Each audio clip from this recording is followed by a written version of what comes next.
Who would be a Wolves fan, eh? On goes Bull. People might yet win it here for Wolves. Flash in the shot. What a goal!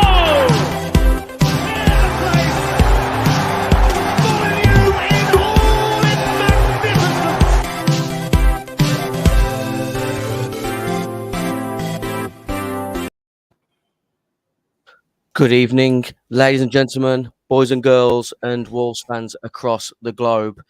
Live with currently 6 viewers. It really is the weekend has arrived. We're rocky with 6 viewers. Let's get up to 10 in the next. Oh no, we've dropped to 3. Never mind. Right, Wolves Fancast, part of the 90min.com network. Tonight we'll be reviewing the win over Watford, previewing Sunday's game away to Everton, and talking about game week 29 of the Premier League. On tonight's episode, I'll be your host, Little Dan, and I've got with me Stewie.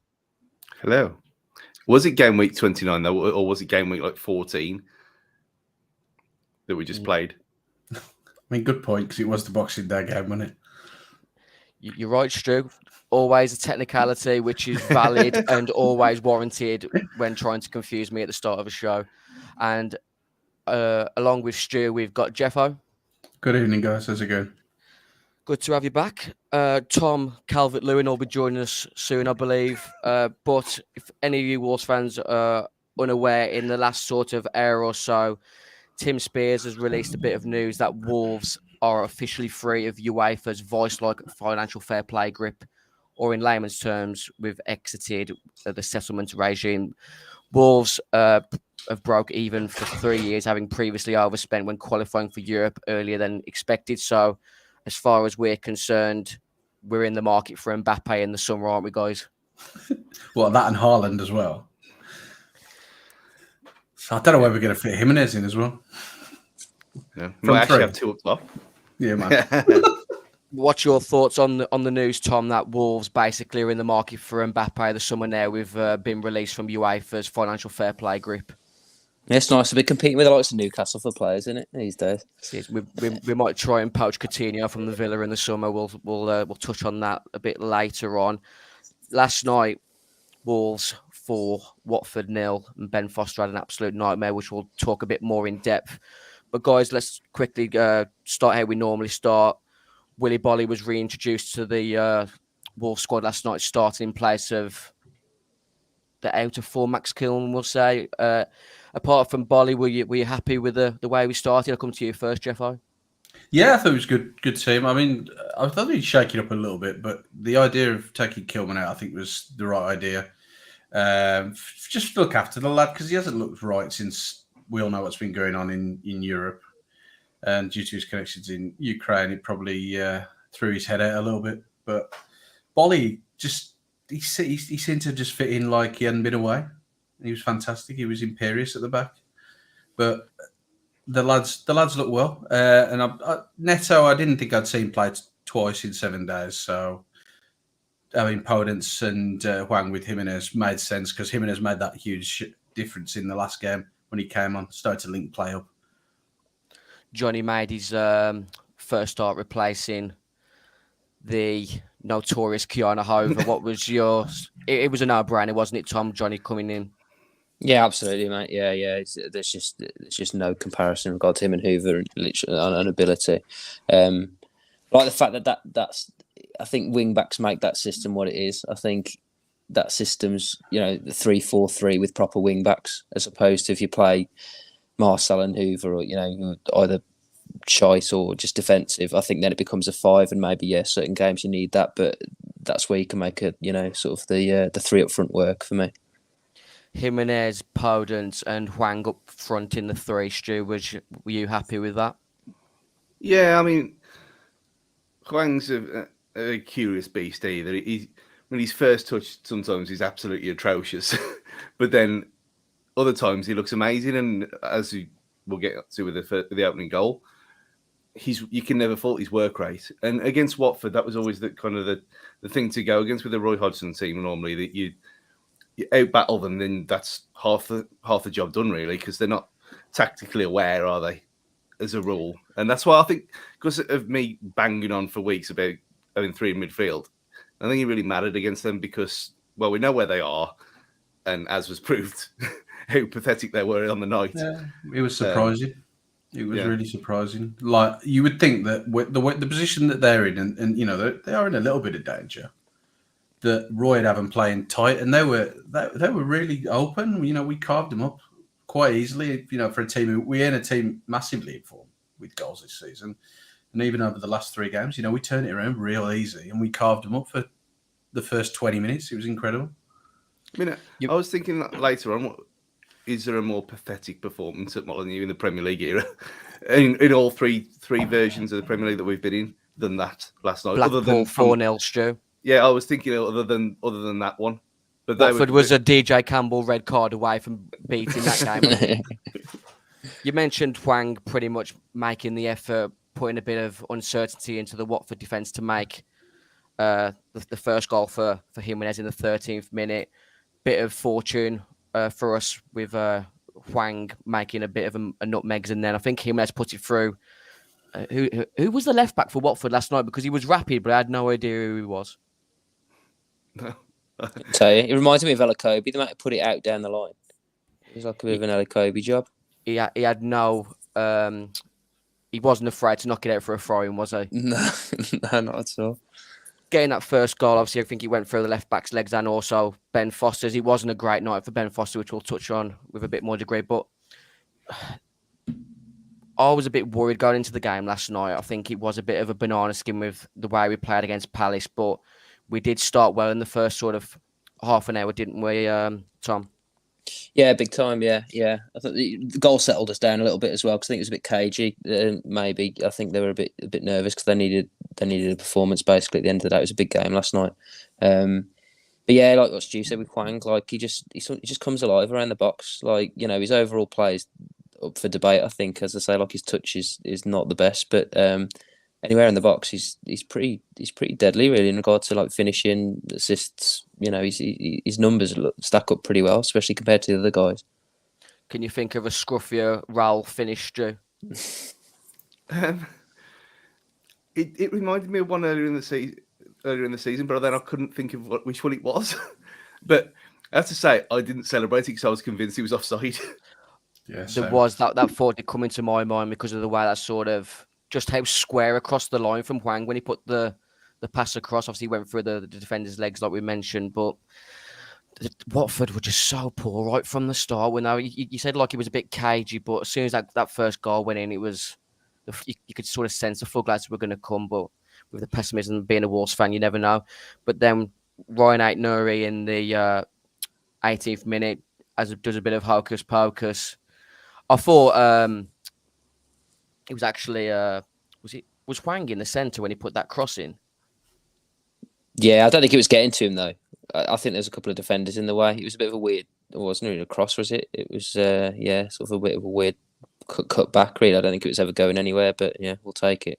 I was buzzing personally at the time because I thought I had Hwang and I've got Ait-Nouri and Hwang in my draft fantasy team, so I was buzzing at the time. But Kucho, I think was he the one who scored the bicycle against Arsenal the weekend? Yeah, it was the same one. Yeah, I mean, like there's no doubt that his finish last night was probably a bit better for us. I think we need to just quickly get on to Ben Foster because we can make a whole show about his night last night, all the abuse that he's given us over the years, which, you know, abuse, banter. I've never really took too much offence to him. He has been a bit of a prat, but I think I would have probably done the same in his shoes. Let's quickly look at Daniel Podence's goal for a moment.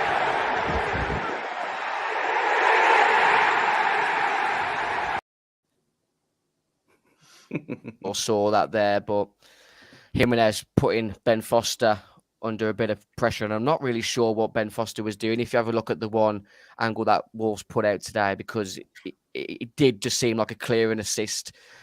Was it a difficult finish, Tom? Do you think, or was any Um, professional footballer worth their weight in money should be putting away, shouldn't they? Yeah, I think it fell to the right man on the right foot. It was left-footed, wasn't it? So I think that counted in his favour for sure. But I mean, his first touch went about 10 yards from like a weak back pass.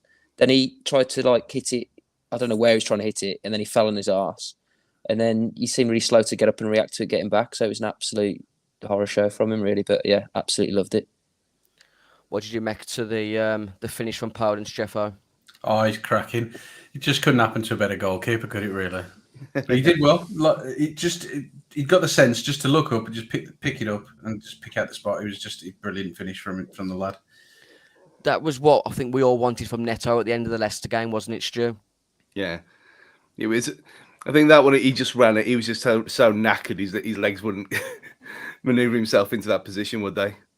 Poor lad. But yeah, I think I was trying to think. Is Ben Foster performance last night? Is that as bad as it's been since the Crichton game? So I can't remember a goalkeeper. But, apart from Brian Jensen, maybe that once as well, when he let 3 or 4 in, but he got proper rattled last night. It was brilliant. Yeah, I think we had Lonergan. Remember, Stu? Lonergan played at the Molyneux a few times. We've got to have that gif somewhere where he dived horizontally through a cross. I don't want to accuse anyone of match fixing, but that clip is bonkers when you look at it. I mean, I don't know what he's even trying to do. Like the ball's like a good 3 yards past him before he's even about 30 minutes after obviously we went 3-0 up, Bruno started jigging the crowd up. We'll just listen to Jem Frith talk to him a bit second, and then I'll come get your thoughts. Up towards the end of the first half, we saw you geeing up the fans, trying to get them back to be louder. Why was that? Because I'm here 8 months, right? And it was the first time we are with three goals. And look, the same way they support a lot, and they cannot get me wrong. And I think after the first 45 minutes against Crystal Palace, the boo was more louder than the support after the 3-0. So the people come to enjoy the game. We are winning 3-0. Let's continue with the good rhythm. If not, they sleeping in the stands, the players sleeping in the pitch, because I don't like that period between 20 and 35 minutes after 3-0. We realize a little bit. Inspired the coach, wasn't it? It was good to see him cheering the crowd up, wasn't it, Tom? Yeah. He's done that a few times this season. I remember the Spurs game. I think it was the first home game. He was really on it like that. And it does make a big difference. Everyone knows how much of a difference it makes. I think, you can study all you want, and he's got a lot of sort of knowledge when it comes to that sort of things. But he probably knows how important it is to get a crowd, behind you, especially at Molyneux. I enjoyed the emphasis on the point that he made in regards to the crowd falling asleep and the players falling asleep during that period, because we were literally coasting, weren't we? But Joshua King had a chance at 3-0, which he went through on goal and hit it over. Just that bit of complacency we need to try and avoid, isn't it, Jeffo? Yeah, Josh King should have buried that. That was 99 times out of 100 he's putting that in there. But yeah, they really did take the foot off the gas. And I mean, if there's one criticism of the fans and the crowd over the last, probably say 5 or 10 games, is that they haven't really. There's been no real atmosphere. I mean, it's been half of what it normally is, and it never helps. And there's not. Sorry, Jeff. It never helps, and there's not sorry. many away fans there. I think it makes a big difference if you got an away. The Arsenal, there was a bit of fire about it because there's a bit of banter between the fans. I think obviously at Watford there was about 200 of them, about 150 left after about 20 minutes. Yeah, that's it. It's like we haven't got that back and forth at the South Bank and the North Bank we've been having with them. But he's done the right thing. I did hear the Steve Ball quite a few times, and I think, I mean, I had a double Southern Comfort before the game, but I'm sure I heard the North Bank go at one point. Can anyone clarify that for me? I did, yeah. The classic North Bank chant, yeah. North Bank. And then they don't follow it through with a repeat. They just give up and just start preparing to leave early. I can't say anything. I sit in the Billy Rat upper, so there's no singing by me. The Ultras. What did you make to Bruno G us up, Stu? I mean, the game was sort of faltering a little bit. But like Tom mentioned, without the away fans, I mean that following Watford brought yesterday was pathetic, wasn't it? Well, it just sums the club up, don't it? They're a joke. I mean, we all know what Watford are. They're the only thing they've ever got right is having that singing section in the semi-final at Wembley, because of how bad Wembley is to get an atmosphere going anyway. They got that spot on. But other than that, they're a shit club. Who cares? No, I mean, you even got there's a Keys and Gray clip earlier in the season, and they were talking to I can't remember. They were talking to one of their ex-pro friends, and he was saying about, "Oh, what do you think of Vicarage Road?" He went, "Championship," and that's what they are. They're a championship team with no real noisy away following. They've always been the same, but that was awful. I mean, you had teams in the Europa League bringing more than them yesterday, and that kind of says it all. But it was Bruno was spot on. As you first said, you can see how complacent we were being, because Sarr was starting to dally on the ball, and you think, oh no, he's going to do something ridiculous in a minute, because they were bored, weren't they? They had nothing to do because it was so easy. And he's absolutely within his rights to do that, because I mean, I more than a few people, I've criticised the atmosphere at home, especially this season, and it's not just at Molyneux, it's most places, Leeds being the exception, but it's just one of them things. And I think having a manager who calls things and says it as it is refreshing. After 4 years of Nuno just being Nuno, we haven't had someone like that since probably Mick.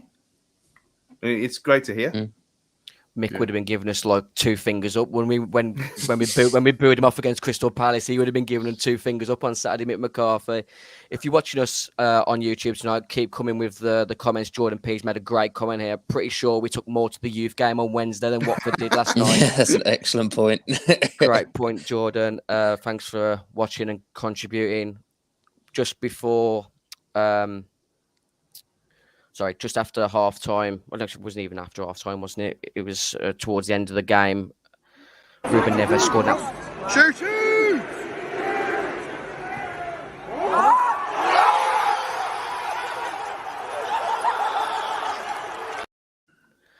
What a Portuguese delicacy that was, guys. I mean, Stu had a bit of a debate with Gully in the WhatsApp earlier about what was the better goal between that last night and the Derby volley. Is there anyone else mad enough to side with Gully there? No, not at all. I mean, he's probably the best Premier League goal we've scored, but it's not the best goal Neves has ever scored for us. I think the one in the Europa League is probably better than that. I'd probably say that's third on his list. The Espanyol one. Yeah, the Espanyol, the half volley, that was beautiful. Where does that goal last night rank for you in Neves' catalogue, Tom? Yeah, top 3, I'd say. It's a bit, he's got this record about scoring outside the box. That doesn't count, because that was just inside the box. I thought, it was one of his better goals, but it was actually within the box. But yeah, it was class, wasn't it? I thought he shaped like he was going to hit it first time. And I think he said, and after the match, he said he was going to hit it first time, but then he decided to take a touch. But it's quality, and again, couldn't have happened against a better keeper either. Thanks to Ed Haig, who allowed us to show that video. I'm going to show it one more time, purely for Ed's reaction. Shooting!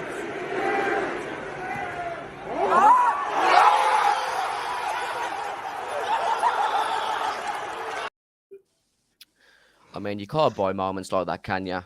Absolutely pillaged Ben Foster last night. Ben Foster needed a foster carer last night. He was that abused. We're going to talk about the how many times they showed the replay, the third goal as well. They showed the replay about 10 times, I think. So even the they've got it going on upstairs at the Molyneux as well. It's great. The crowd were doing the whoa every brilliant. time. It was great to see. There was a moment later on in the match where the ball went into South Bank, and I was a bit frustrated at the time because the crowd decided to keep the ball, because I thought last night was a really good chance to get our goal difference up. But that moment where Ben Foster is waiting for that football to come back and those fans are giving him abuse, just lovely moment to see, wasn't it? It was top tier shit airs, wasn't it? What did you? What's your sort of feelings towards Ben Foster, Tom? Apart from, do you think he's a decent keeper? I think he was. I think he is now. I hate it when players don't. I'm quite an advocate of playing for England and stuff like that. I really don't like it when players don't decide to pull out of internationals. That put me off him a little bit. And obviously, the fact he played for Albion, obviously, that's an obvious one. Yeah, I don't know. I think he has mentioned us in the past, but he's mentioned us almost like he gets a load of abuse and stuff like that, but he almost talks about us almost in a bit of a positive light sometimes. The atmosphere is quite good when he goes there and hostile and stuff, which is what you want to hear, don't you? As a fan, you want to hear that your place is hostile and not nice to play in. I haven't caught his podcast, to be honest, but apparently he comes across quite well. But, yeah, he seems one of them who's, as soon as he retires, he'd probably be a great laugh. Like if he went like the after dinner circuit kind of route, I'd probably go and see him and something like that, because he does seem like a decent bloke, and it's all panto at the end of the day. But until that day comes, he can carry on being hated for what he's done to us. I think we'd all love to see it happen, but if your side's in a relegation battle, do you want your goalkeeper doing his sort of YouTube channel where he takes a GoPro into his net, Jeffo? I'm not sure, to be honest, because I know he does it for his stupid cycling goalkeeper bullshit. But yeah, it's bizarre because he's like trying to make an entertainment thing off the struggles of what Watford are doing, and it's concerning, really. Just focus on your fucking game and focus on being a good goalkeeper, not this bullshit that comes out. You could, like you said, Stu, he could do it all as soon as he finishes and he retires. But don't fuck around while you're still a number one goalkeeper in the Premier League. Just take your job seriously. He ain't got long left. He's probably got maybe 1 or 2 years left at the top. But he shouldn't be fucking around trying to be a YouTube celebrity. It's just concentration levels, isn't it? You don't want your keeper having to remember to put his GoPro in the back of his net before kick-off, half-time. It's just, like what you said, Jeffo, he's made a few videos now where he's put out those clickbait titles to draw more people into his views. I think he was pretty much masturbating over Bukayo Saka the other week, how good Arsenal was against Watford. Let's quickly get back to the match, because I don't really want to talk about Ben Foster masturbating over Saka. I know it's Friday night, but I've got decorum. Let's have a look at the Adam Price's player ratings from the game last night. And who was your man of the match first, guys? Let's draw it away from Ruben Neves, who Adam gave a 9 out of 10. Willy Bolly for me. I thought Johnny had a great game, considering how long he'd been out. Obviously, Neves was man of the match. There's no doubt about that. But Johnny wasn't. I thought he was brilliant. Yeah, I think them three were the standout: Bolly, Neves, and Johnny. But I would probably have said Johnny as well. I mean, regardless, Neves probably put in one of the most perfect midfield performances I've seen for years. Yet he still wasn't as impressive as Johnny was. Yeah, Johnny. In context, absolutely. And that ball he took out of the sky was unreal. That was, I'd say, if any player in the Premier League had done that, like any one of the top 6, they'd be creaming over that on Sky. Well, I sent when Wolves put that on Twitter earlier, and I sent the link to my commentary mate who's been getting all excited about this. A few of the guys that they've got there. So, can't wait. So, yeah, this is the standard you got to be at. This is our fullback who's been out for a year with 2 ACL injuries, and he's doing this. He's mad. You're right. He's mad. I actually seen underneath the Wolves tweet there was somebody posted a video of Marcelo doing a similar touch, but he was standing still when the ball came straight through him. I was like, no, that's not the same thing. The ball coming over your head to control it while you're moving and do it as well as Johnny did. That is incredible. That is such high level skill. And like I say, for a player who's been out for a year, that's just fantastic. And just to see him back and it was refreshing. Having Johnny and Aït-Nouri was it was completely refreshing from the Marcel Hervé lineup from the Crystal Palace game, because that was just absolutely dire. What did you make to Jimenez's performance last night, Tom? Adam gave him a 7 out of 10. He got the goal to put us in the lead. But what did you make to his overall performance last night? I thought he was all right. I thought he was fine. I thought he looked up for it. I thought, especially after his goal, I think he realised how shit they were, and he knew he could add a couple to his tally. But I thought he was fine. I thought he was fine. I think his hold-up play was generally pretty good. He had a couple of flicks, which we all know he does, that sort of didn't come off when he could have played it simple. But no complaints from me. I thought he did fine. I think we made a comment in one of the previous shows the other week that maybe him getting dropped on Saturday would give him a bit of a kick up the arse, because he did seem a bit more energetic in that first half, didn't he, Stu? Yeah, he was a lot like his movement wise was a lot like his old self, and I think it was almost like getting the band back together again. It's just having Polly and Johnny back next to each other seemed to reinvigorate everyone, and even like the one touch stuff was coming off with everyone, and it was almost like it was infectious, and it kind of spread through the team. And once he got to Jimenez, you think, okay. And he was playing like he was playing 18 months ago at times. It was great to see. And I don't know if that was because Bolly was just there being a rock and like nothing had ever happened to him. But there was something about that team that it was almost like playing with their eyes closed. It was like second nature to them. And I think a lot has to be said for that, because when we haven't had them for a long, long time. Even Nuno didn't have them, really, did he? But yeah, I think it spread to. You could see the difference with Jimenez yesterday compared to the last 4 months. Even though he only got one goal and he did do the silly nonsense like we just mentioned, he looked like his old self to me. It was great to see. Yeah. I felt that he was getting a bit frustrated in the second half because he was getting in good areas again, but the cross was neither coming in or he was too deep at the start of the play. You mentioned getting the band back together. The only thing that we sort of missed last night was Cavallero off the bench. But Chiquinho got the assist for Neves' goal. I'm going to show it again.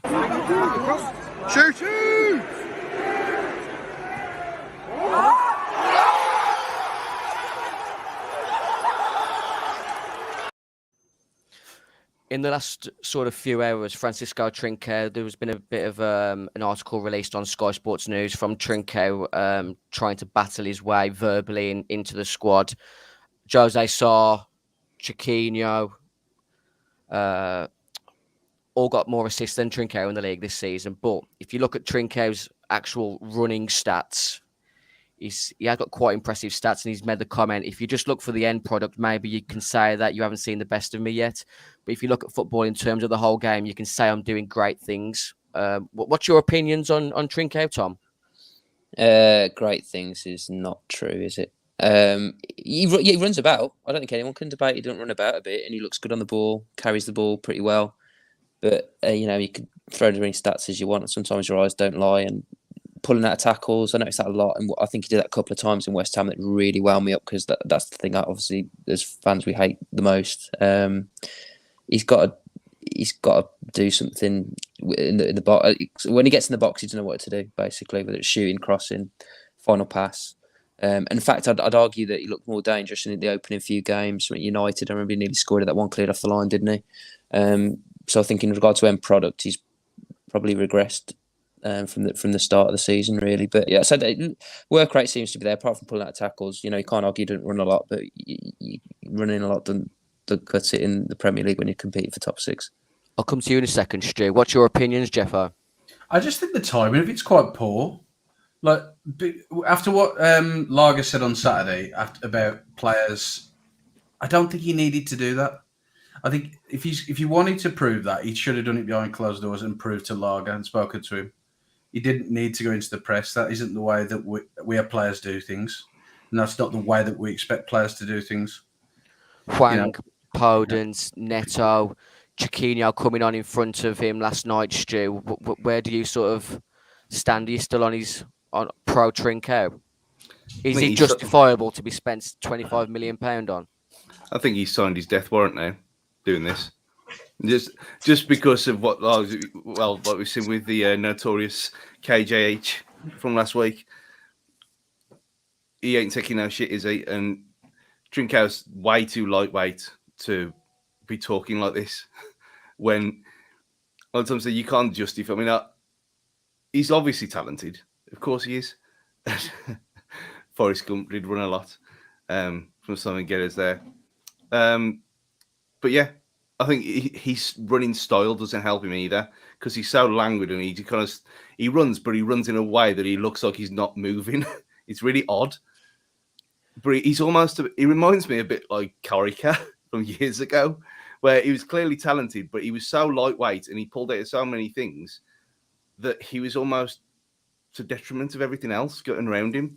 And all he needs is toughening up. but he's not going to get that chance now because he probably has regressed. So that you had that Man United game. You had the first half of Watford away as well early on, where he looked superb, and he missed a chance there to score. And he's never really hitting the bar against Newcastle, and he's never really pushed on. He's been the same all season long, and there's never been any kind of development in him where you think, okay, he's starting to adapt to the league now. Like Semedo, it took Semedo till just after Christmas in his first year before he kind of settled down. It took there another 6 months for the weirdos to kind of realise what he was and not get on his back all the time. Thankfully, we were still not in Molineux then, but he's just not adapted to the league, has he? And these things happen. I just don't. And without a pre-season, I don't think he will. But to spend 26 million on him, nah. Even I wouldn't do that. No way. There's better areas so we can spend that money. Like you say, he's not proven anything. He's not getting no goals or assists. I mean, even Podence, who traditionally hasn't got a lot of goals or assists for us, is chipping in now.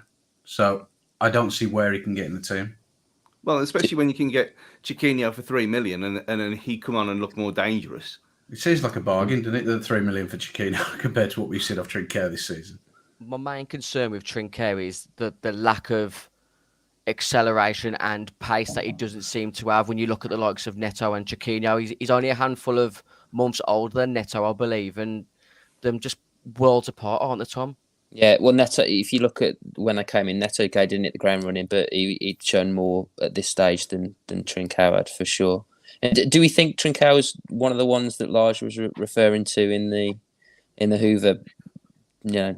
I believe so. I think I heard you mention it on the post match last after Palace, because I think it was Fabio Silva and Trincao who had got bollocked by that Alexander Silva for not warming up properly when they were on the bench. And I think Bruno obviously was fond of Trincao at the start of the season, and everyone knows he's got ability. I mean, I'd say Barcelona wouldn't have spent that sort of money on him if he wasn't a bad player, but they are very questionable in the last few years for their transfer recruitment. But massive concerns with Barcelona coming out this week saying that they might not be able to afford Traore in the summer. We'll touch on Stu's visuals in a moment. Surely, Fosun being the multi-billion owned, valued company, aren't stupid enough to not have guarantees in place, Jeffo, with Traore. You'd think so, but it depends on what Barcelona have wanted. Because we needed to get him out because with the situation that we've had in the past couple of weeks with like Herber and that, maybe Traore was going the same way. We don't know what was going on behind closed doors. If he was becoming a bit of a hindrance, then they needed to get him out. If Barcelona was the only route and we could only get an option, then that's the right thing to do. But like I say, I think Barcelona are being coy with what they're saying about they haven't got the money to spend. I think that's bollocks. Yeah, they're going to get 40 million for Coutinho, aren't they, for one? And then what is it? Two? I'm sure I read they've done some £250 million deal for. I can't remember who that's with, but there's like a massive sponsorship deal they've just signed. I don't buy it. I think it's smoke and mirrors, to be honest. Or I think there's like a gentleman's agreement in place, or something like that. Like I said, I don't think Fosun are naive enough to just let him go on the off chance that he'll, that he won't go there permanently. Yeah, and you've got the La Liga deal as well, where that private investment company that we're going to put 25 years, buy the broadcast rights for 25 years, and so each club was going to get a windfall that would then cover them from Calvin and stuff. So it's all is proper smoke and mirrors, like you say. They're not stupid, are they? And I think that it was better to send him away than sending him to a direct rival, air quotes, to Spurs for 14 and take that gamble. Because realistically, even if he come back in the summer, we still get 10 million for him. I think you get more. I think you get more if, especially keeps performing for Barca. I think you get more than that. Yeah. Go on, mate. I was just going to say you're not going to lose out money wise from what Spurs were offering. So to me, it made more sense for him to go and actually perform and do something in a league where no one seems to be bothered marking him ever. And get his numbers what I up wanted to happen ideally was. I just didn't. I think one play Fosun could have had. I don't know if it's feasible. Was saying, look to him, look, if it's not an obligation, then you need to sign an extra year with us. We're protected. You get your move to Barca. But yeah, whether that was feasible, I don't know. But that's how I'd have played it, because then he could have come back and he'd still have a couple of years, and we're still in a position to negotiate a better deal. Everyone gets what they want, but yeah, that was just my idea. Jeffo's comments a minute, Stu. Did you think Adama was a hindrance behind the scenes at all? Nah, no. I think from a person point of view, he seemed like an absolute brilliant guy. I mean, he was always in the charity videos, wasn't he? And like the Christmas things and going to the hospitals, and he was the one where went to Compton Hospice as well. There was always him and Cody and Ruddy normally, and he was always up for that kind of thing. So as a person, I think he was the complete opposite of that. I think he was probably a hindrance in the fact that how do you even set up training with him around because of what he's like? Because you can't work on shape work because he never sticks to it anyway. He's very unique, and in whichever position you want to play him in, so you can't really do anything tactics wise. And he was never involved in like 30 plus pass movements, was he? So from that point of view, he might have been, and especially since it wasn't really working. I mean, on paper wise, other than carrying the ball up the pitch. So I don't think he was a bad egg. I just think it fizzled out to the point where it wasn't working anymore.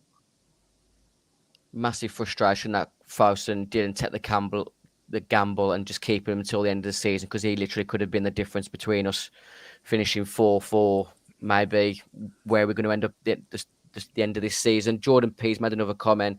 Trincao has shown more petulance / ego problems than Adama did in his entire time at the club. Yeah, I think that's right. Yeah, I can't disagree with that. Like, actually, I probably came out wrong what I said about Adama. What I meant was more you'd have a chance that could develop. I would never accuse it, because, like you say, he's been a model professional. I wouldn't want to say anything out of turn about the lad, because he's been fantastic while he's been here. The Brentford celebration for the non-goal as well, I think, said a lot to me. I think, everyone was delighted when he scored at Southampton, and then, the jumping on Large and then sort of, they were cuddling him when he was going over to the fans and stuff like that. I think said quite a bit. It was a nice moment, really, that Adama non-goal, really, the reaction of it, because I think it was Adama's way of just saying thank you to the coaching staff for letting him have his move, I think. It's hard to disagree with that. Yeah. Ivan Seedov in the comments says VUR for life. I'm just going to post it up there, because I thought, we don't get many YouTube comments, so make your mind up, whatever you want to make of that. We'll have a quick break, and then we'll talk about Everton and game week 29.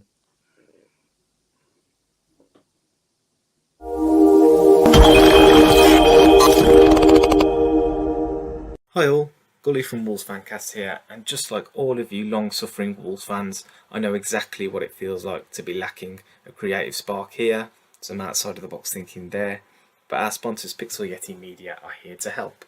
They're a creative agency that cover all of your web design, branding and marketing needs, with our very own wolvesfancast.com, a fine example of their work. So much so that I hear Jeff Shee is looking to do a deal this summer. For now, it's back to the team to ask just where the Diogo Jota money is gone. We may have just had our answer.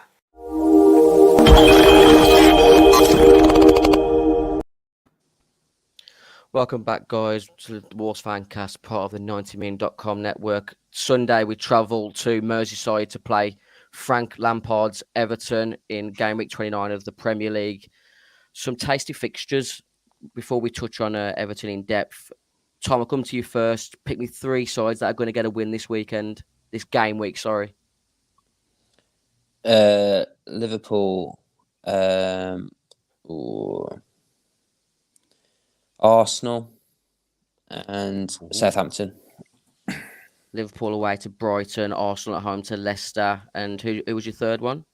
Southampton will beat Watford. Southampton, yeah. I think after watching Watford last night, I think they're doomed for relegation. But the fixture above that, Leeds versus Norwich, I think if Leeds can get a point there, I think that might be sort of leading the way for Leeds to get relegated. Do you think Burnley can get out of this, Jeffo? It's difficult because normally, I mean, Burnley are traditionally slow starters. But the player that they probably need in this situation, Chris Wood, I mean, they got rid of him. I mean, Weghorst is not a bad player, but to expect somebody who's played in the Bundesliga to come over and hit the ground running so quickly is ridiculous. And I think it might just be time running out now. I think that might be it. I think Deutsch has done fantastic for the seasons that they've been there, but I think that might be one season too far. What's your opinions on the relegation tables lining up? I think Stu, obviously, I've just mentioned their Leeds getting dragged into it. You look at those two teams below. 3 games in hand Everton have got 3 games in hand on Leeds, and Burnley got 2 games in hand on Leeds with only sort of 2 points and 1 point respectively. What's your sort of way you feel it's leading up, Tom? I think Burnley will get out of it. I've got to disagree with Jeff, mate. I think I wouldn't back against them because they seem to do it every year, and Leeds are in 3-4. So yeah, I think Burnley will get. I don't think Everton will go down, even though their fixtures look horrible. But I still think they've got too much. I think they've got. I think a lot of their games are Goodison and they're a different beast at home. If I had to call it now, I'd say Norwich, Watford, and Leeds.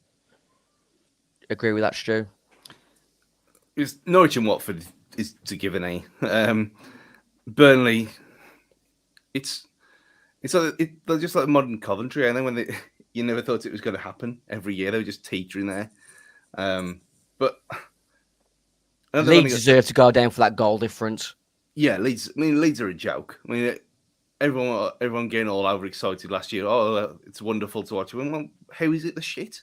You can't play like this every week. They get battered, and then they score a few and win a few games, then get battered again. It was always going to end like this, regardless of Bamford being injured or not. I mean, other than that last win for Brentford, I thought Brentford were nailed on, just because they dropped like a stone, like Blackpool and Hull and other teams like that have done after a decent start. Now, I'm not sure. I'm not so sure. I mean, common sense would say it would be Leeds, but I think if Everton don't get anything in the next week and a half, they could go. It would be amazing if it happened. It's because none of the players have got relegation clauses. Obviously, they've got that silly floating stadium to go and play in. So it would just be send all or nothing there next year. Let's watch that collapse in the Championship, because it's going to be Leeds fish tank all over again. You can't see how they're going to get out of it if they went down. And you're right. They're that team of the typical football cliche. They're too good to go down. They've got players like Richarlison and Dominic Calvert-Lewin, but they just seem to be leaking goals, and they can't seem. Michael Keane looks a shadow of the player he was when he was at Burnley. Yeah, absolute shadow. Yeah, he's been shocking. And Yerry Mina doesn't seem to get any game time anymore. So I don't know what's going on. He's always injured, isn't he? I think. Yeah. Seamus Coleman's about 5 years past his sell-by date.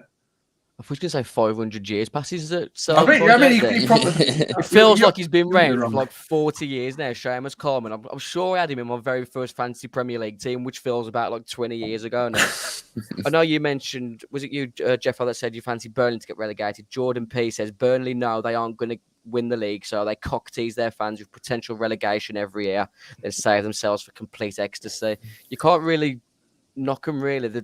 They have had this sort of relegation escape for a lot of years now, but like we said, maybe they have run its course. I'd personally like Everton to go down because no one really expected it. It would. I like Frank Lampard. I've always been a fan of Frank Lampard, but I would like to see him take them down, just because they've never been relegated. That's always been their sort of tagline, to give themselves sort of any enthusiasm to keep supporting the club. Who do you want to go down, Tom? Oh, well, now Newcastle are out of it. I really wanted Newcastle to go down, but obviously that's not happening now. But yeah, if I could pick a team, it'd be Everton. Yeah, I generally look at things. I try and look at things apart from like rivalries, like obviously Albion, Villa, that sort of stuff. I try and look at things from a Wolves point of view. And if I was, if we were Wolves as a club, which team would you want to go down? And I'd say Everton, because they until they're there or thereabouts, like where we are, obviously not this season, but have been in the past. We sort of compete for similar players. Whereas there's other teams, we wouldn't be competing with people like Watford and arguably Leeds and Burnley for the same type of players. So with my Wolves hat on as well, I'd say Everton, yeah.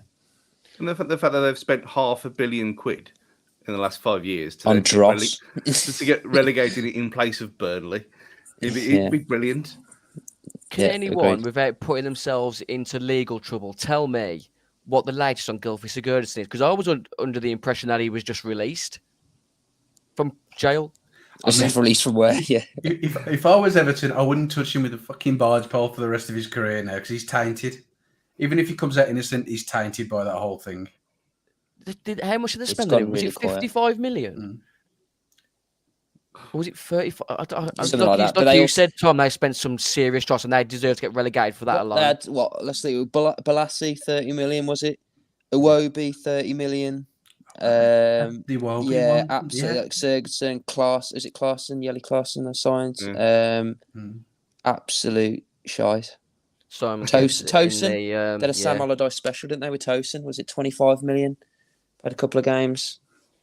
Simon Geddes in the comments section. I don't want Everton to go down because Liverpool fans will be even more insufferable. I mean, that's not possible. It's a fair it's a fair comment, but it's like there can't be any more insufferable, can there, Stu? No, I mean they're born irritating. So how could it's not possible? It's literally not possible. They can't even be louder either. They'll just be exactly the same, but amongst themselves. No. Just want to speak on behalf of the football community because our game, I believe, isn't on telly on Sunday. Stu, am I correct? No, I don't think it is. So it was only moved because of the Watford game. It was only moved because of Watford. Oh right, that's annoying. I thought usually when Sky come out and do these interviews, because they did one with Neves and they did one with Trincao, it's usually because it's because they're on the box. I didn't realise we weren't on. The massive channel that the Wolves Fancast is, we're going out tonight, Friday, live on YouTube, and we're asking Vladimir Putin just to call this war off. Let's get his goal back on the internet. Let's get it fully functioning for all those fans who can't make it on Sunday. Wolves away to Everton, 2:00. Let's have a look at the league table. Wolves, with that win last night, going 2 points behind West Ham, who lost 1-0 away to Sevilla in the Europa League quarter-final last 16, first leg. Who you got your sights on looking at that league table, Jeffo? I mean, it has to be West Ham, and I think the grudge match for this weekend, Aston Villa versus West Ham, is going to be crucial to us. I mean, if ideally, I don't want Villa to win because I never want Villa to win, but yeah, if they can get a result at Upton Park, the Olympic Stadium, it'll really do us a favour because I think there's not much between us and West Ham in terms of teams. And I think, we could finish 7th and that we'd push them down to 8th. I think that's feasible. I don't think anyone else we could touch. I think Spurs will kick on. And I think Man United and Arsenal are just probably too good for us at this point. With that game in hand that Villa have got on us, Stu, any nerves that they could finish above us this season? Well, they've got a few tricky fixtures in the next 4 or 5. I'm sure they have. So just to give them a little win this weekend wouldn't be that bad, really. I mean, ideally, in this situation, a draw would be fine in that game for everyone involved. But well, obviously not them two. But for us, a draw would probably would be the worst thing in the world. But we just need a bit of momentum now. They've got all excitable as they always do, yapping around, but they ain't really played anyone yet. So let's give them to the end of April and then see where they are. Because they're Villa, and they've still got Tyrone Mings in defence, which is always a bad sign. Yeah, I mean you're right, Stu. They've got a tough run in. They've got West Ham at the weekend, then Arsenal, then the Wolves game, then Tottenham, and then Liverpool. I think that'll really be a tough month for Gerrard, and just to see how he comes through that, like you say, we'll know if they're serious contenders or not by the middle of April. Did you catch any of the Tottenham drubbing over Everton on Monday, Tom? I watched the goals. Well, I did watch a lot of it. It was absolute, it was carnage. I don't know if there was any sort of planning going into that at all. I mean, the defence was another level. Pickford's shite. He always has been, unless he's in an England shirt. Yeah, they've got serious problems at the back, but I do think they're a different beast at home. Because I watched them against Man City, and it was they were good. It was like watching two different teams. I couldn't believe it was the same team, pretty much, that played against Spurs. They're gonna want to make up for that performance on Monday. I mean, they even met Matt Doherty look world class the other night, didn't they? He ripped him apart. It was like the old Matt Doherty against him. I thought you were going to elaborate a bit more on that then, Stu, to be honest, because the one through ball from Matt Doherty to Harry Kane was quite nice from the lad, wasn't he? Yeah, he seems to... But to be fair to him, when he's at that strange place, he's never really had a chance to thrive, as he's either been played in a 4, which he was, other than left back, he was never really brilliant at. So I played as an attacking wing back, which is what he was for the majority of time of his... Well, especially under Nuno anyway. That's when he played his best football for us. And so it's no surprise when he was given license to go forward that everyone starts raving about him. So, where's this Doherty been for the last 18 months? Well, play him in his right position. And these things tend to happen. But Everton did make it very easy for him, to be fair. Jordan Pickford, England #1, with the performance that Everton have had defensively this season, he's got to be under question for whether he starts for England at the World Cup, hasn't he? He has, but tell me a bad game he's had for England. He always plays well for England. Honestly, it's weird. It's weird. I think he's in a lucky position because there's not many English goalkeepers in the Premier League who play week in, week out, who are consistent. True. I mean, Dean Henderson was the only one when Sheffield United were up and he was playing week in, week out. Then I think he should have had a run. So I thought he was probably the best English goalkeeper in the league over Pickford. It'd be Ramsdale now, won't it? I think it'll either be Ramsdale's got to be #2. I'd have thought now.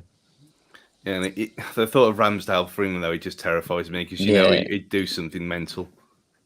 Well, that's it. Yeah, because it was playing well for his club, but it's no guarantees. I think international football's a little bit different.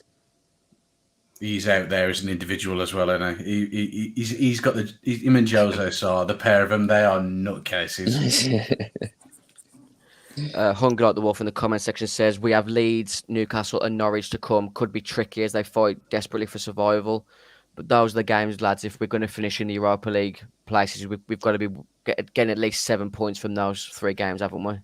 Well, Leeds and Norwich being at home is the big thing there, because at home we don't seem to have a problem against them. It's at Ellen Road and that far away dungeon of Carrow Road that's the problem. So again, I haven't got an issue with that. I mean, the Newcastle away on a Friday night is going to be much tougher than it seemed. Yeah, it's going to be really tough. Yeah. So I think you take 7 points from them 3 games. But if we don't beat Leeds and Norwich at home, then we don't really deserve much. We've got Burnley away as well, which worries me. Yeah. Because you could throw them into the mix. Obviously, they're going to be fighting as well. It's always a stinky fixture, isn't it? Burnley away. It never used to be, though. It was only under Nuno that I think we'd gone 52 years or something mental like that of winning there every year, every time we played there. That's incorrect, because we went there the one Boxing Day under Dave Jones, and it was like one of them games where we always win at Burnley, but I decided to go on Boxing Day and we flipping lose, and Carlton Cole missed a sitter that day. We lost 2-1. Is that boxing? It was a Boxing Day. I remember it vividly. Because I remember thinking, it's like you just said, we always win. We always won at Burnley. It was just like we just turn up. We'll have a laugh. We'll go to the cricket club, get pissed. Yeah, I remember doing it because because my dad went with me as well for that game for some mental reason, because I don't think anyone else fancied it on Boxing Day, and it's freezing and all, worry as you'd expect. I'll come to you this time, Jeffo. Looking at those game week 29 fixtures, pick me 3 teams that are going to win. Oh, I'm going to go a little bit out there. I'm going to go Newcastle, Leeds, and I'm going to go Villa. I know why Newcastle are playing. I just think they could surprise somebody like Chelsea, because they really played well for the last few weeks, have they, Chelsea? Apart from the cup, I thought the cup final they were exceptional, and that bar the Kepa incident, they probably should have won that game. But in the league, they've looked rope he has, and I think everything that's hanging over the club, is going to be tough. You made the point just, Tom, about how sort of Newcastle are pretty much out of the relegation. They have picked up some good results recently, but they haven't really come up against the top side, like David Fletcher's mentioned there in the comment section. How do you see that game going, Tom? Chelsea-Newcastle? Yeah, I see Jeff's point for sure. But Newcastle haven't got that bad a record there, if I remember rightly, either. But not sure they'll win. They could get a draw out of that, I think. Yeah, quite easily. I mean, I don't think Chelsea. I mean, they've got massive problems, haven't they? But I suppose they haven't really got anything to fight for. Third looks pretty much nailed on. So yeah, I could see him getting Newcastle snatching maybe a point. I want to ask your opinion on this, Stu, based on the fact of how much they did a number on us Saturday. How do you see the game between Crystal Palace and Man City going on Monday night? Crystal Palace have always had a bit of a hoodoo over Man City, haven't they? Yeah, and especially at the Etihad, though, that seems to be one of them weird ones where it doesn't make any sense. Did they beat them twice in 2 years or something like that? Not too distant past. Oh, yeah. What's his name? Goal. Townsend. Was it Townsend? Townsend scored that wonder volley. Yeah, it was an absolutely insane finish. But they're not that team anymore, are they? So, with giving Man City a bit of room, and they chase around and press a lot, but it's Man City 8. They'll make a mistake and they'll get punished. I think that'll be 2 or 3-0 Man City. It won't be the usual easy stroll in the park is for them the majority of the time, but I still can't see Palace beating them. Not now. I think City offer something like a little bit different this year than what they have, because with Aguero leaving and them not really playing a number 9, Phil Foden is just, I don't know, he's gone under the radar as a bit of a false 9 because he works so hard and he puts so much effort in for 90 minutes. And I think a couple of games when I watched him ago, he'd run all game, and then in the 85th minute or something, he tracked back 60, 70 yards and made a tackle and run forward with the ball. So I just think Pep's tried to evolve the way that he plays, just to try and make it more, I don't know, total football, should I say. Gully's just jumped on in the comments section saying it's back on again with lots of European Union flags, which I don't think you can actually see on screen. You look at that league table, guys. Arsenal, the next 2 fixtures, Leicester and Liverpool. Wolves at home to Leeds after Everton. Win those 2 games and Arsenal lose those 2 games. We're back in the race for 4th again, ain't we? Bipolar Wolves in full effect. It's hard to see Arsenal losing at the moment. They are playing really well. Even at home to Liverpool, you fancy them? Yeah, I think they could actually probably get a draw there, because the Man City game they played probably, I think it was about 3 or 4 weeks ago, they deserved a point. In fact, they were probably better than City on that day. And what Arteta's done this season with the players that he's got, and to be honest, he didn't got many like top names there anymore. He's doing a fantastic job. Well, why can't we just enjoy things? Why can't we just be all chilled out and just take? If things just happen to us, it happens. Yeah, it's and then stress yourself out. If it comes, it comes. That's the way I'm looking at it. I'll take Conference League at this point, to be honest. well, if we finish 8th, we don't get to play in anything, do we? So I don't know why everyone's got this downer on the Conference League. Regardless, it'll be against a nonsense team that could be completely made up for all anyone knows. So it'd be a laugh, wouldn't it? So I don't know why everyone's so bummed out on it. It baffles me. What's your opinions on Wolves finishing the Conference League, Tom? I'll take it. Yeah, I'll take it. Yeah, that's great. I went to a couple of the away games. It was great. Loved it. We had a full house for Crusaders at home. They're not a big team. But, everyone embraced it. It was great. And it might encourage them to really put their hand in the pocket and get a bigger squad, but that'll remain to be seen, I think. Now we've been unleashed from that. Now we've been unleashed from that UA for. Oh yeah, that's a good point, Stu. I've still got that in the bank. Jeff Shee, if you're listening, I'd love nothing more than Wolves in the Conference League. Just I want to see us back in Europe because, like you mentioned, Tom, Crusaders are a big crowd. Those away days to like Braga and Espanyol will live in memory with me for many years to come. And we had this conversation on the previous show. Just sack the FA Cup off and focus on the Conference League. Win that. You win the Europa League, and we'll have a second year on the bench in Europe. It's doable. Some of the teams who are playing there, they're practically Farmers League teams, aren't they? I mean, Leicester in there, aren't they? In that league, in the Conference League, and they pretty much walk in most of the games they play. I mean, you're only looking at what Rennes, who they're playing, and there ain't many left in there. Fabio Silva, Europa Conference League Golden Boot winner 2022-23. Got a ring to it. Just for a moment, any changes you make? I'd be tempted to just go at them from the very start. Because they don't seem to do anything anyway. Like Achilles' heel of playing against pressing sides doesn't apply to Everton. I know that they've tried it a few times and just it doesn't work for them. So that bit of an issue in midfield, I don't think's there. So I'd personally go exactly the same as it was yesterday, and that's starting with Prudence as well.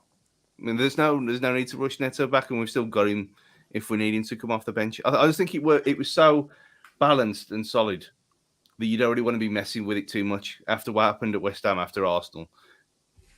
He made the subs at the right time. There's enough recovery time, and they said they're going to be light training anyway today. So just go again. Just go the same again. As long as he can, go the same again for me. Agree with that, Jeffo? Yeah, I mean, 100%. I mean, the only one who I'd even think about is maybe Dendoncker, because he always seems to have a really good game against Everton. He's picked up some of his goals that he's actually scored for us in the Premier League against them. Him coming in for Hwang, but other than that, yeah, I'd be tempted to stay the same. It seems silly after having a great result like that after the dross that we watched for the previous 3 weeks. It seems silly to change it. It's the old mantra, isn't it? You never change a winning side. But my only concern is these red zones that the sports science team have been put into Bruno's head recently, which makes him rotate. Any changes for you, Tom? I'd be half tempted to put Donkin for Hwang, yeah. I think Doucouré's done a number on us in midfield before when that game against Watford. He absolutely bossed us, and I know what Watford had last night. They had 3 in there, and they couldn't get near our 2. But I think it might be a different story because they play Doucouré, Van der Beek, and then is it Ali or Alan. Gomez or Alan? Yeah, so I'd be tempted to put 3 in there and put the 2 up top, but it has to be the same wing backs.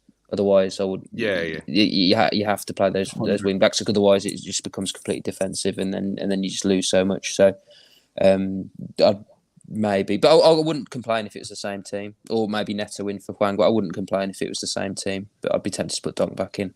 That's the only worry you mentioned, isn't it, Tom, with the wing backs, is whether Ait-Nouri can play sort of 90 minutes in this quick succession, because he has had sort of cramp issues, hasn't he, quite regularly when he's played that sort of regularly in such a short space of time. But like you said, those 2 wing backs have got to start, haven't they? Yeah, and then it's also, I mentioned this point to mate last night. It's also then Sunday, Friday. I think got Leeds on Friday. I think, haven't we? Yeah. So it's not even, that's 2 days you lose as well. So it's not even like a week gap. So whether that will come into his head as well, especially with Johnny and, like you say, Nouri's fitness. But I just hope he doesn't tinker too much at all. As I say, I really want those same wing backs. I think it makes the massive difference. I hate asking this question because I hate jinxing Wolves, but what's your score prediction, Tom? I'll go 1-1. Jeffo? I was thinking a draw as well. I was thinking 2-2. Stu?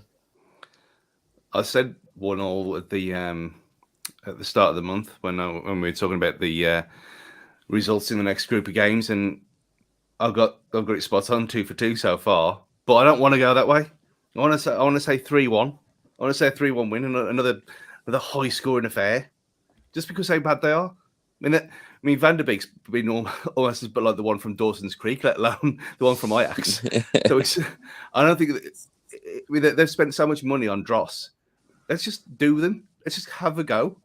No sitting back like we have before. I mean, if we play like we did against Man United away, we've shown we can play against decent players. So, yeah, I'm going to be positive for a change. 3-1.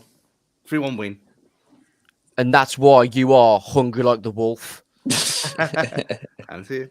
Hungry like the wolf has also predicted Wolves to win 3-1. We're going to smash Everton and they will go down, says Hungry like the wolf in the comment section. I'm with you, Stu. I think Everton are so poor at the moment, and after the way they got beat 5-0 in on Monday, I'm going to go Wolves 2-0, but I think it'll be a really well-earned 2-0 where we could have been 3 or 4, hopefully. And on that note, because it's getting a bit late, we'll be back after Everton, hopefully with another podcast review win. Thanks again for listening. Tune in on YouTube to the Wolves Fancast, part of the 90min.com network with our sponsors, Pixel Yeti Media. Tonight I've had with me Stu, Tom and Jeffo. We'll see you soon. Take care. Enjoy your weekend. Stay out of trouble.